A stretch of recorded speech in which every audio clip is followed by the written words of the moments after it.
কৃষক বন্ধু আনঅফিসিয়াল ভাবে বন্ধ হয়ে যাবার পরে কৃষকের মাথায় হাত পড়েছে যে আমরা কি আর চাষিরা কোনো রকম সরকারি সাহায্য পাবো না, বা আমাদের যাদের জমি 2019 সালের পরে রেকর্ড আছে, বা যাদের আমাদের পরিবারে হয়তো বাবা মারা গেছে, বাবার নামে সমস্ত জমি জায়গা রয়েছে, আমরা কি কেউ টাকা পাবো না, বা আমরা কি কৃষকরা সেই টাকা থেকে বঞ্চিত হলাম? এই প্রশ্ন নিয়ে অনেকের মাথায় কিন্তু তাদের ঘোরপাক খাচ্ছে। অনেকের প্রশ্ন যে এই যে আমাদের কৃষক বন্ধু প্রায় বন্ধের দিকে বা বন্ধ হয়ে গেল বলতে পারেন, তো আমরা এরপরে কি করব? আমরা পিএম কিষাণ যাদের আবেদন করা নেই, আমরা এখনো অবধি করিনি, তারা কি পিএম কিষাণের মধ্যে নতুন করে আবেদন করব?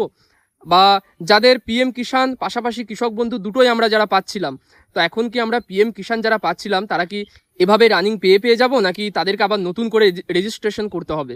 তো এই প্রশ্নটা অনেকের মাথায় ঘুরছে।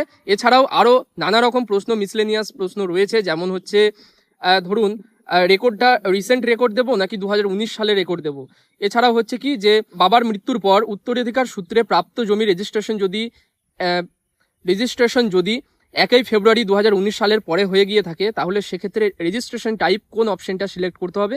সেটা রেগুলার নাকি নিউ ফার্মার রেজিস্ট্রেশন, কোনটা আমরা সিলেক্ট করব? এগুলো আমরা অনেকে কিন্তু বুঝছি না, এবং অনলাইনে ফর্ম ফিল আপ করতে গিয়ে আমরা ভুল করছি। অনলাইনে আপনার ইউটিউবে যদি আপনি ভিডিও সার্চ করেন, ভুড়ি ভিডিও রয়েছে যেখানে কিভাবে ফর্ম ফিল আপ করতে হয় সেটা বলা আছে। সেই নিয়ে আমি আজকে কোনো কথা বলবো না।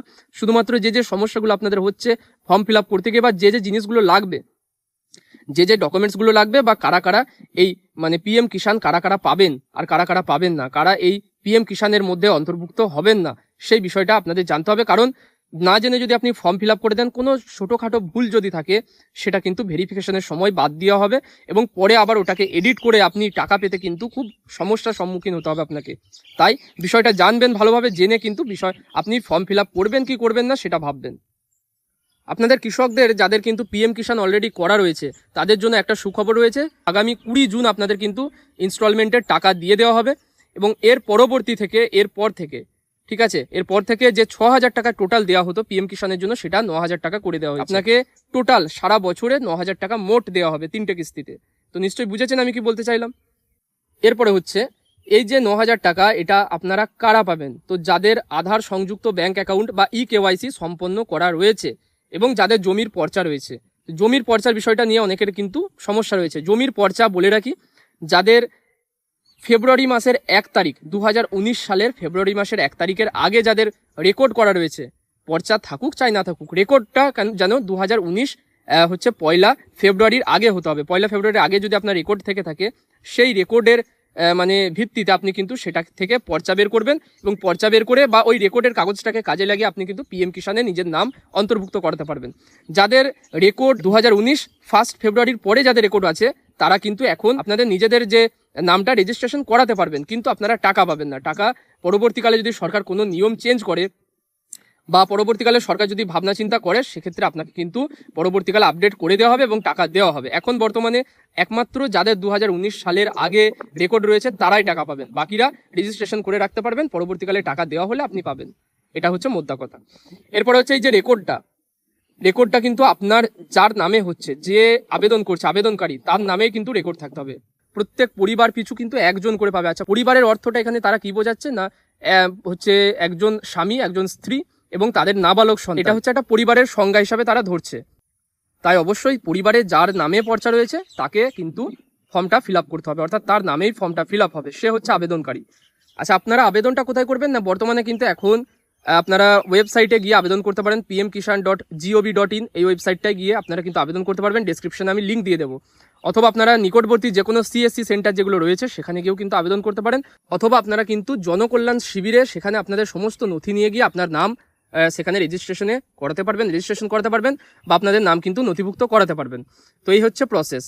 এরপরে আপনারা যারা সিএসসি সেন্টারে করাচ্ছেন সেখানেও সমস্ত নথি নিয়ে যাবেন, এবং সেখানে কিন্তু করতে পারবেন আপনার নাম নথিভুক্ত।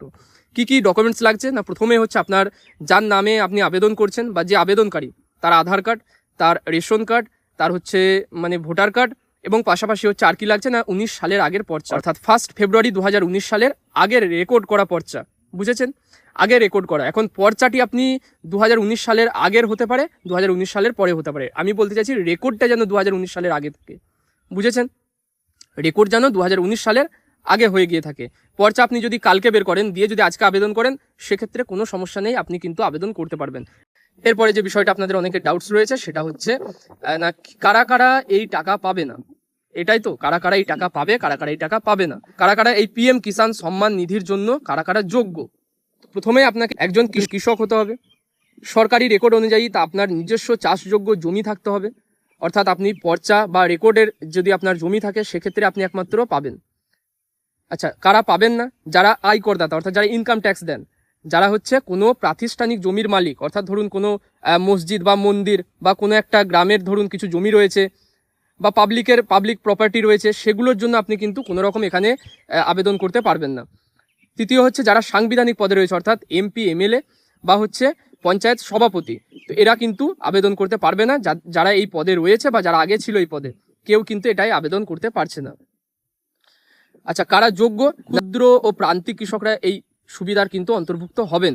উত্তরাধিকার সূত্রে জমির মালিক হওয়া কৃষকরা কিন্তু এই সুযোগ পাবেন। অর্থাৎ কিন্তু উত্তরাধিকার সূত্রে যদি আপনি জমির মালিক হয়ে থাকেন, আপনার বাবার জমি ছিল, এখন আপনি সেই জমির মানে উত্তরাধিকার, সেক্ষেত্রে কিন্তু আপনি আবেদন করতে পারবেন। আর কি কি এখন প্রয়োজনীয় ডকুমেন্টস লাগবে? না, আপনার কিন্তু আধার কার্ড লাগবে। আচ্ছা, আধার কার্ডে অবশ্যই আপনার KYC হওয়াটা বাধ্যতামূলক, ঠিক আছে। জমির কাগজ, ল্যান্ড রেকর্ডস অর্থাৎ খতিয়ান, খসড়া বা জমির রেজিস্ট্রি বা রেকর্ডের কপি লাগবে। তৃতীয়ত হচ্ছে ব্যাংক অ্যাকাউন্ট, আধারের সঙ্গে লিঙ্কড ব্যাংক অ্যাকাউন্ট অর্থাৎ DBT, ডাইরেক্ট বেনিফিট ট্রান্সফার, যে অ্যাকাউন্টটা আপনার হয়, অর্থাৎ আপনার যে অ্যাকাউন্টটা আধার কার্ডের সঙ্গে লিঙ্ক করা রয়েছে সেই অ্যাকাউন্টটা আপনি কিন্তু এখানে ব্যবহার করবেন। মোবাইল নাম্বার, যে মোবাইলে আপনার OTP আসবে এবং যে মোবাইল নাম্বারটা আপনার আধার কার্ডে দেওয়া রয়েছে, বুঝেছেন, একটা মোবাইল নাম্বার আপনার আধার কার্ডের সঙ্গে কিন্তু লিঙ্ক থাকে, সেই মোবাইল নাম্বারটা দিয়ে আপনাকে কিন্তু এখানে ফিল আপ করতে হবে। পাসপোর্ট সাইজের ফটো এবং আপনার যে রেকর্ড বা জমির কাগজ রয়েছে সেগুলো এখানে আপনাকে লাগবে। তো কি কি লাগবে আপনাদের বলে দিলাম, কারা কারা পাবেন আর কারা কারা পাবেন না, এই যোজনার অন্তর্ভুক্ত কারা কারা হচ্ছেন আর কারা কারা হচ্ছেন না, বিষয়টা আপনাদেরকে কিন্তু আমি ভেঙে বুঝিয়ে দিলাম। তো আপনারা যারা এখন PM কিষাণ সম্মান নিধিতে যাদের নাম অন্তর্ভুক্ত রয়েছে অলরেডি, তারা কি ফর্ম ফিল আপ আবার করবেন নাকি তাদেরকে আর কিছু করতে হবে না? তো বিষয়টা হচ্ছে যাদের অলরেডি কিন্তু ফর্ম ফিল আপ করা রয়েছে, রেজিস্ট্রেশন করা রয়েছে, যারা রেগুলার টাকা পাচ্ছেন, তাদেরকে কিন্তু এখন কোনো রকম নতুন করে আর কিছু করতে হবে না বা আপডেট করতে হবে না বা রেজিস্ট্রেশন করতে হবে না। অবশ্যই লক্ষ্য রাখবেন যেন আপনার KYCটা করা থাকে। KYC না করা থাকলে আপনি নিকটবর্তী CSC সেন্টার বা এই যে জনকল্যাণ শিবিরগুলো হচ্ছে, অথবা এইমাত্র যে আপডেটটা পাওয়া যাচ্ছে যে PM কিষাণের যে ওয়েবসাইট আছে সেখানে বর্তমানে KYC বন্ধ করে দেওয়া হয়েছে। এখন আপনাদের KYC কমপ্লিট করতে হলে pmkisan.goi এই অ্যাপটাকে লগ ইন করতে হবে। তো অ্যাপটা আপনারা প্লে স্টোরে পেয়ে যাবেন। অ্যাপটা ইনস্টল করার পরে অ্যাপটাকে ওপেন করবেন। ওপেন করার পরে একটা পেজ আসবে, সেখানে নেক্সট করবেন। নেক্সট এখানে দুটো অপশন আছে, আপডেট মোবাইল নাম্বার আর লগ ইন। তো আপনারা লগ ইনে ক্লিক করবেন। লগ ইনে ক্লিক করার পরে বেনিফিশিয়ারি, সেখান থেকে আপনারা বেনিফিশিয়ারি ক্লিক করে আধার নম্বর এখানে বসাবেন। দুটো অপশন আছে, রেজিস্ট্রেশন ID এবং আধার। তো আধার নাম্বারটা বসাবেন। বসানোর পরেই এখানে সঙ্গে সঙ্গে অপশন আসবে যে ফেসিয়াল KYC লগ ইন। যদি আপনার করা না থাকে, যদি আপনার KYC না করা থাকে, এই অপশনটা চলে আসবে। তো ফেসিয়াল KYC লগ ইনে ক্লিক করার পরে চেকবক্সে এখানে চেক করবেন, তারপরে স্ক্যান ফেস করবেন এবং তারপরে আপনার ফেসটা কিন্তু স্ক্যান করবেন। যদি স্ক্যান না হয় তার জন্য আপনাকে কিন্তু আলাদা স্ক্যানার অ্যাপ আপনাকে ডাউনলোড করতে হবে এবং প্লে স্টোরে অনেক অ্যাপ রয়েছে যেগুলো দিয়ে আপনারা ফেস স্ক্যান করাতে পারবেন। তো যখনই স্ক্যান করা হয়ে যাবে তখনই সাবমিট হয়ে যাবে এবং আপনার কিন্তু এখানে KYC স্ট্যাটাস দেখতে পাচ্ছেন ইয়েস বলে চলে আসবে, ঠিক আছে। তো সমস্ত কিছু আপনার এখানে ইয়েস ইয়েস ইয়েস লেখা আছে, দেখতেই পাচ্ছেন। তার মানে কিন্তু আপনার এখানে আর আপনাকে কিছু করতে হবে না, জাস্ট ওয়েট করবেন, টাকা ছাড়া হলে আপনার অ্যাকাউন্টে টাকা ঢুকবে। এছাড়া আপনাকে কিন্তু আর কিচ্ছু করতে হবে না, জাস্ট ওয়েট করবেন। 20 জুন আপনার কিন্তু টাকা ব্যাংকে ঢুকে যাবে। আর যারা নতুন করে করছেন তারা কি কি ডকুমেন্টস লাগবে তাদেরকে আমি কিন্তু বলে দিয়েছি। যদি আরও কিছু ডাউটস থাকে বা সমস্যা থাকে বা জানতে চান, অবশ্যই কমেন্টে লিখে জানাবেন। আর আমাকে চাইলে আমার হোয়াটসঅ্যাপ নাম্বার দেওয়া রয়েছে, যোগাযোগ করবেন। আজকে এখানে শেষ করছি। ভালো লাগলে অবশ্যই চ্যানেলটা সাবস্ক্রাইব করবেন।